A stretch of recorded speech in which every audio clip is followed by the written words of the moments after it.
be if the member puts it in the right way.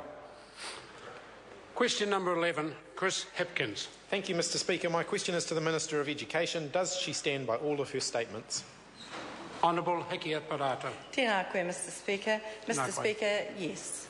Supplementary, Mr Speaker. Supplementary question, Chris Hipkins. Thank you, Mr Speaker. Does she stand by the commitment she gave to parents in Christchurch that students beginning intermediate this year would be able to finish their 2 years at intermediate school before any closure decisions would take effect? If not, why not?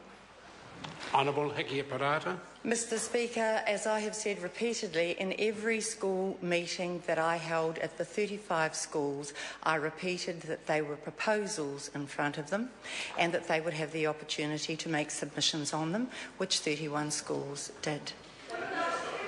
Speaker. Supplementary question, Chris Hipkins. To the Minister of Education, is she calling the parents, principals, teachers and members of the public who attended those meetings and who claim that they were given that commitment liars?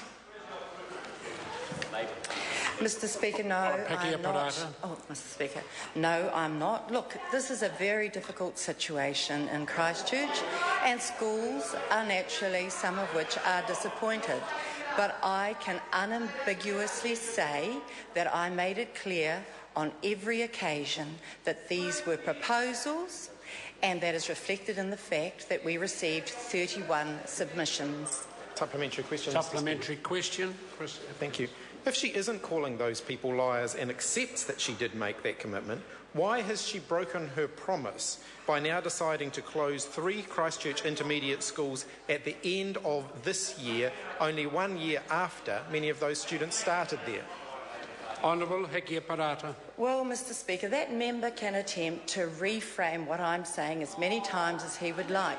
But I am very, very, very clear that I told every school community that these were proposals.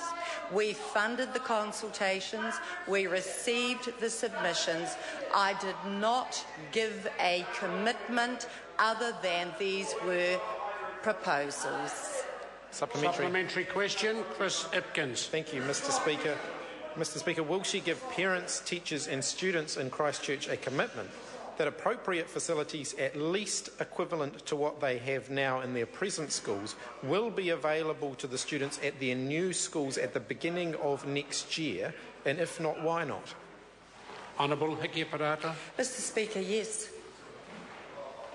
Supplementary question, Chris Hipkins. Thank you very much, Mr Speaker. Mr Speaker, does she stand by all of her statements to Cabinet recommending that Whanganui Collegiate not be integrated, and if not, why not? Honourable Hekia Parata.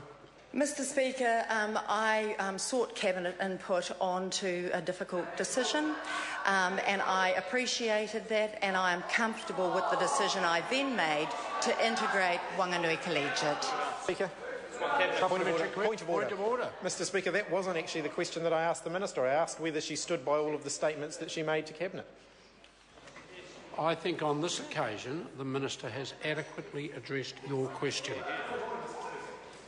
Is the member questioning my rule? I am indeed, Mr Speaker. How could that possibly be addressing the question? I spoke last week to the House, and I'm not going to relitigate and reinterpret questions and answers because that will attempt to bring the Speaker into the debate. I will listen very carefully to every question. I will listen very carefully to every answer, and I will determine whether I think that question has been satisfactorily addressed. And on this occasion, I think the Minister has satisfactorily addressed the question. It's not for me to design the answer to the satisfaction of the member. Point of order, Honourable Trevor Mallard.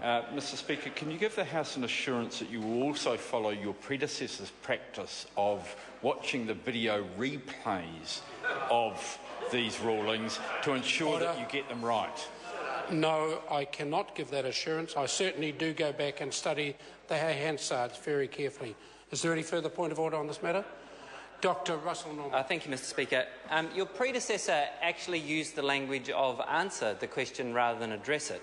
I'm just wondering whether we should read anything to the fact that you're saying you're requiring the ministers to address the question, whereas Dr. Lockwood-Smith said the ministers must answer the question.